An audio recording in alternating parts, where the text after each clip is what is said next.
Então, roços tapados, melhor, demolições feitas, canalização feita, eletricidade, pavimento e agora chegamos ao dia que eu tanto ansiava, que é o dia que vamos fazer o teto. Então como é que vai ser este teto? Há mil e uma formas de fazer tetos, certo? A mais conhecida é o gesso cartonado, mas eu aqui queria criar algo mais acolhedor e então decidi fazer o meu tão querido pinho e vamos fazer um lambrim em madeira no teto da sala e na cozinha, na realidade aqui neste no open space. Nos quartos vamos manter o teto como está, porque eu não queria perder o pé direito, já o perdemos aqui neste espaço e não o queria estar a perder. E se fizéssemos teto falso nos quartos, iríamos estar também a roubar ali cerca de 10 centímetros. O que não é muito, mas que a nível de sensação faz muita diferença. Estou-me a referir ao lambrim, porque é a utilização mais comum deste ripal. Na realidade, a utilização dele é maioritariamente nas paredes. Aqui eu não queria fazer um teto branco, apesar de dar mais amplitude, mas por outro lado eu queria que fosse algo que fosse diferente, que se destacasse e tornasse esta zona mais acolhedora. E por isso então eu optei pelo teto em pinho. Ele é muito fácil de aplicar, o que também é uma vantagem, e está acabado, ao contrário de um teto falso que tem que ser barrado, tem que ser lixado e depois tem que ser pintado. O teto em lambrim é só aplicado e está feito, é muito fácil. Um dia se faz este teto. Coisas a terem atenção num teto de madeira. Esta estrutura tem que estar muito nivelada para não termos oscilações e que nota-se bem, porque senão estamos a falar de ripas ao comprido e qualquer desnível vai-se notar. A estrutura tem que ser previamente bem feita e nivelada para depois receber o lambrim. Ele é pregado, é muito fácil de aplicar se tiver uma boa base. Claro que este lambrim não é normal, teve que levar a minha querida velatura branca. Porquê? Porque é que eu gosto tanto desta velatura branca e porque é que faz muita diferença no pinho? Porque o pinho, sendo uma madeira natural, ele amarelece com muita facilidade. Às vezes nem precisa estar exposto ao sol direto, basta à luz para ficar amarelo, e que eu pessoalmente não gosto tanto.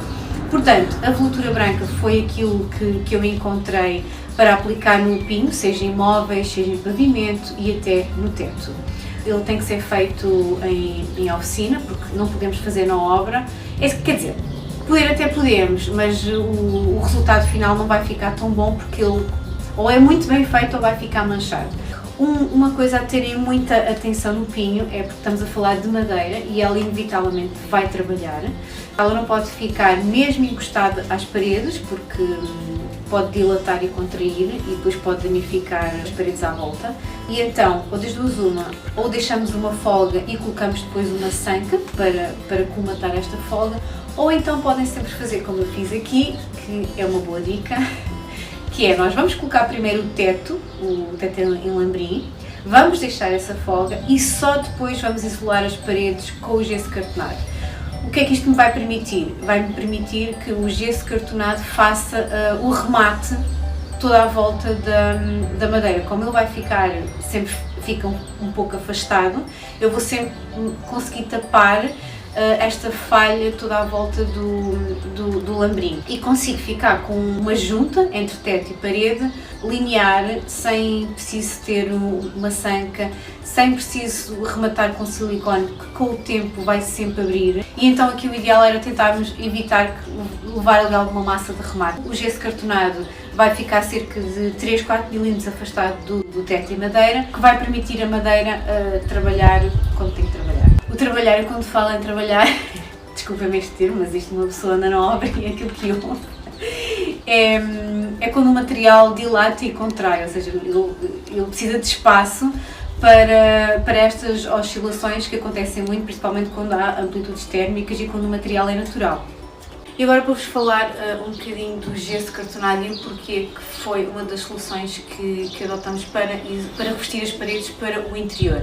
Como eu vos expliquei, a casa é muito úmida, tinha muita umidade ascendente e a parede era simples. Estamos a falar de uma parede de cerca de 15 cm de espessura, uma parede exterior, que é muito pouco. Para além de que ela é feita em tijolo de burro e com massa que já estava completamente estragada. Tínhamos as paredes muito danificadas e mesmo que elas fossem rebocadas e estucadas, no futuro eu poderia ter facilmente a umidade ascendente a aparecer.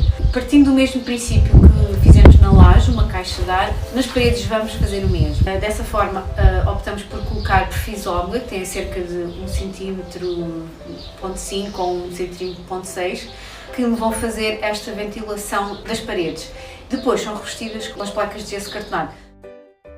Infelizmente ainda não encontrei uma solução que seja 100% garantida para a umidade ascendente e nas casas térreas e antigas é mesmo um problema muito grave. Às vezes tapar só com gesso cartonado pode não ser a solução ideal, porque estamos só a tapar o problema. O ideal é tentarmos eliminar a origem, mas as paredes vindas do pavimento existente é muito difícil, porque estas paredes funcionam como autênticas esponjas e aqui a solução seria talvez cortar a parede, desligar a parede do pavimento atual e tentar fazer ali um isolamento. Claro que isto nem sempre é possível. Por isso mesmo, nós estamos a reforçar tanto esta questão das caixas de ar, tanto no pavimento como da parede, porque, ou seja, o problema vai estar lá, mas a casa vai estar sempre a respirar e nós, no interior, não vamos lidar com esse problema. Mesmo a nível de saúde, acaba por ser uma solução menos má, pronto, não é ideal, é menos má. Outro fator que era muito importante nesta casa, e que eu acho que é aquele fator que toda a gente também tem em consideração, é o valor monetário. Temos que arranjar aqui uma solução a nível do custo-benefício, não é? Porque senão mais valia partimos tudo e construir de novo, e não é esse o propósito aqui, né? Porque queria mesmo manter a casa que existia. Então aqui também é desafiante, porque se calhar até há soluções melhores no mercado, mas depois também estamos a falar de outros valores que se calhar não são comportáveis. E por isso esta foi a solução que nós encontramos que era pagável e ao mesmo tempo também era relativamente fácil de executar em obra, e qualquer equipa consegue pôr mãos à obra e ter um trabalho bem feito.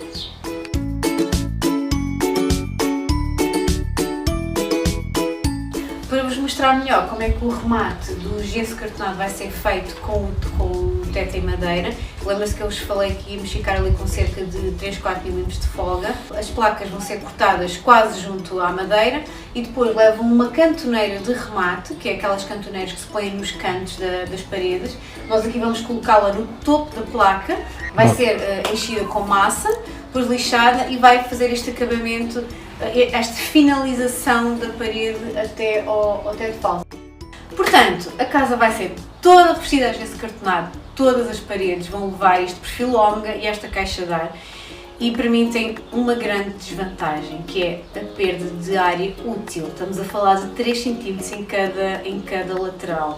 Portanto, numa divisão total, são 6 cm para cada, ou seja, 6 cm na largura e 6 cm no comprimento.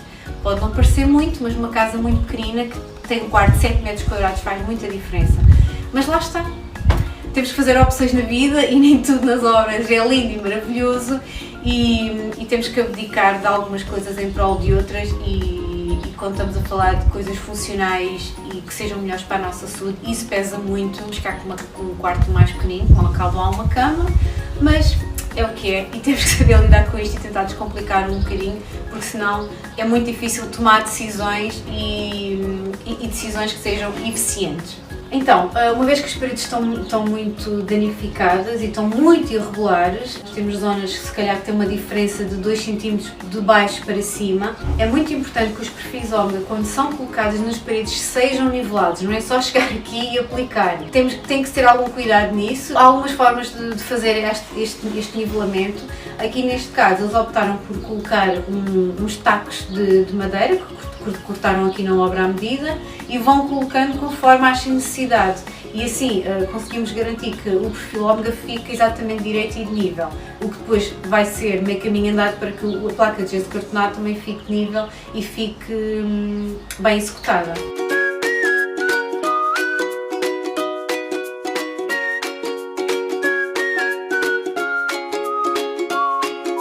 Na fachada que dá para o vizinho eu não tenho a possibilidade de fazer um isolamento térmico pelo exterior, então aqui a solução foi fazermos pelo interior.